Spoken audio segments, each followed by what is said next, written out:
Hey everyone. So today I'm going to be servicing this knife for my coworker. He asked me to sharpen it, and when I took a look at it, I thought it was a pretty neat little knife, and I noticed they had some screws that were loose, so I offered for him to let me keep it over the weekend so I could take it apart and give it a little bit more of like a servicing than just sharpening the dull blade. As you might have already been able to tell, this is kind of like a knockoff CQC7 from Emerson, but this little knife is a Smith Wesson. So when he first showed it to me, it was before he took it to the polishing wheel. You can't really see too much anymore. You can kind of see over here the remnant of an ON of the Smith & Wesson logo, and there's a little S here. Unfortunately, I don't know what model it is, but I do tell you, this is a cool little knife, especially for it being like a Smith & Wesson. I know these knives usually go for somewhere around like $20 in the low end neighborhood, but for that price range, this is a really solid knife, and I really enjoyed it. So I thought, why not take it home and give it a little more TLC, share it with you guys, see what you guys think about it. So at first look, I kind of immediately noticed that it's a CQC7 kind of knockoff. I love the blade shape of the CQC7. I love the chisel grind that it sports, and the little serrations on the back half of it are super practical. I love the feeling of the handle. It's very ergonomic for being such a simplistic design. And on this particular knife, that's not an Emerson obviously, I love how they do the weight reduction holes on the handles.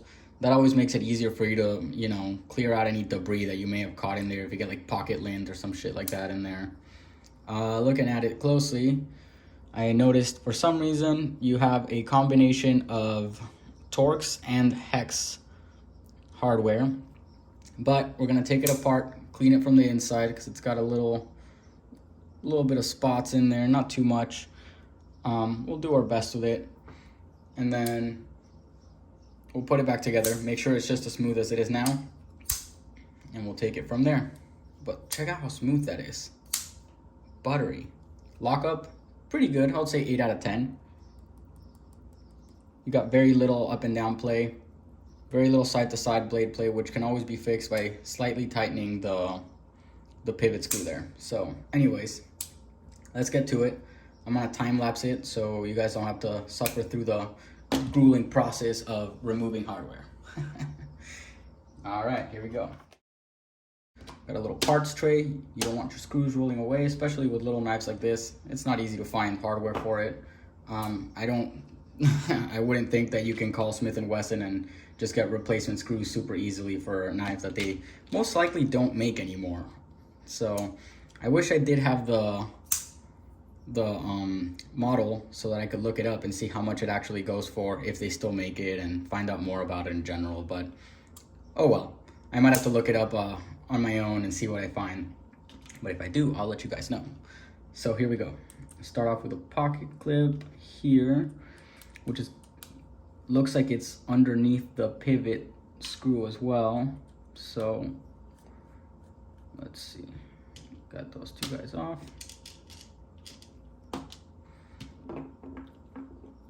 If this is circular, yeah, it is. It's going all the way around.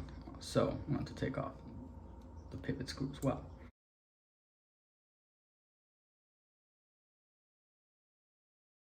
I really like how they did this thumb stud actually. If you can see here, you have a regular screw that screws into the back part of the thumb stud, and this is kind of like a washer that is the front thumb stud.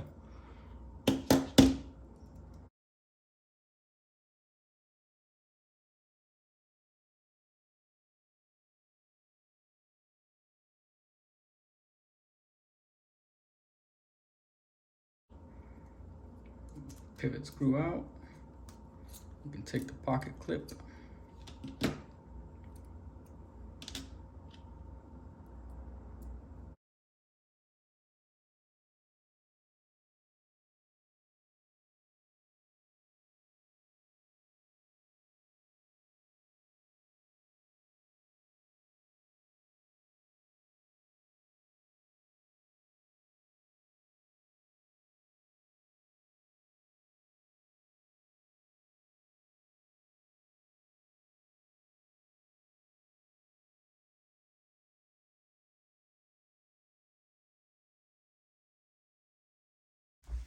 Got myself a Lysol kind of wipe thing.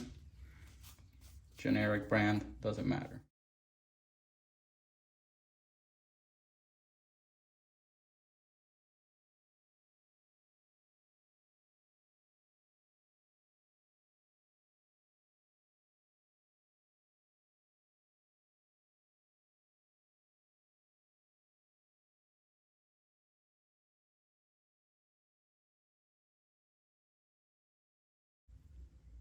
Nice. Looks pretty good to me. It looks about right. Pocket clip.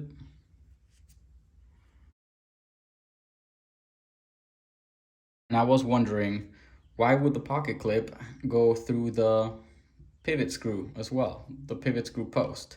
But I see over here that the pocket clip is actually what has the flat side to hold the pivot post in place. Ah! Sorry, I got butterfingers from that Lysol wipe. But yes, that will hold this part in place. As you can see, both of these holes on the handles are round. So if it wasn't for the pocket clip having that little space, that little flat space there, then your pivot screw will just keep spinning and spinning, and it will be very difficult to assemble or disassemble.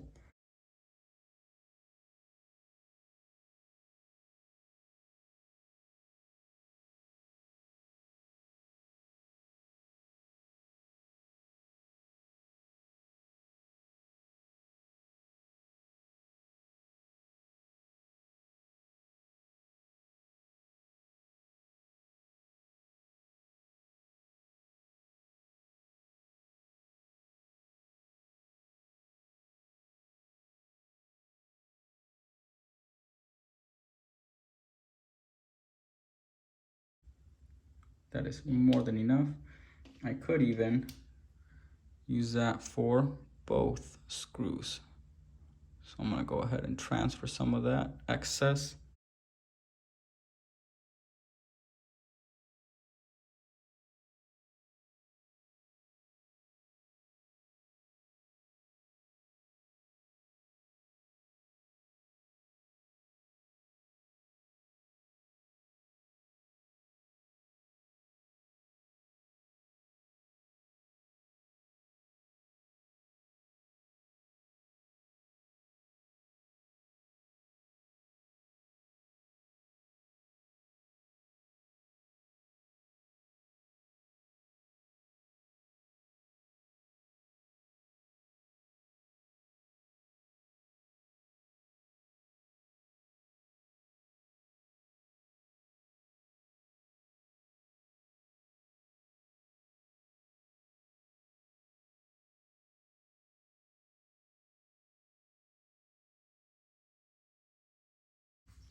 I'm gonna back it up again until you hear the click.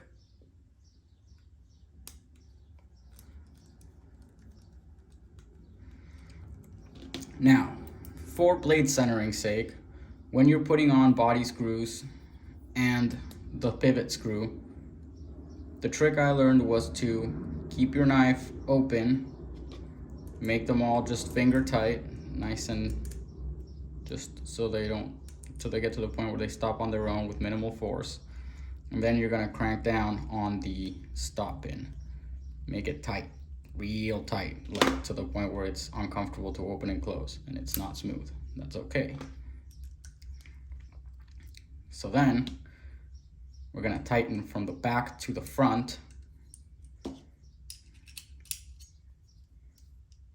going to one at a time. And now we're going to do the adjustment for the stop pin. Loosen it ever so slightly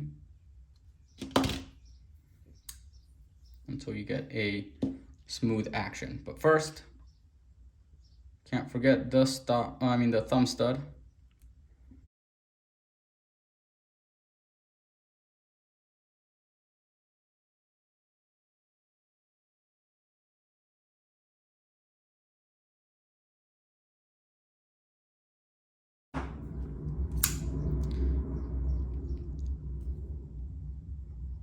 right, I got very minimal side to side.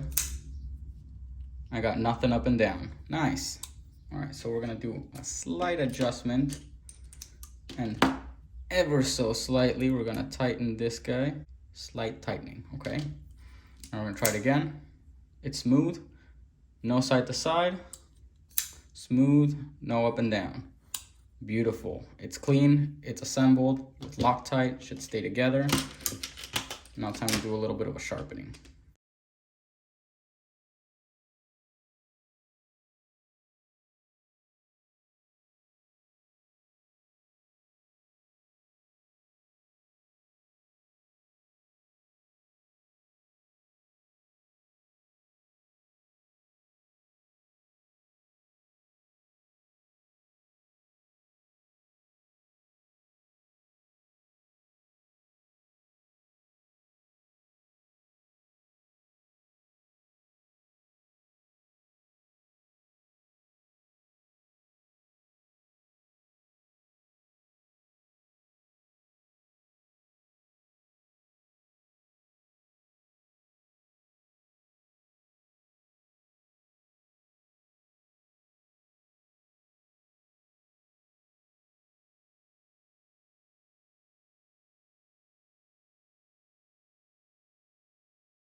For my coworker, he's got a clean knife with Loctite hardware, so he doesn't have to worry about it coming loose from just being opened and closed a lot, because every time you open the knife, you're kind of like everything shakes and moves slightly.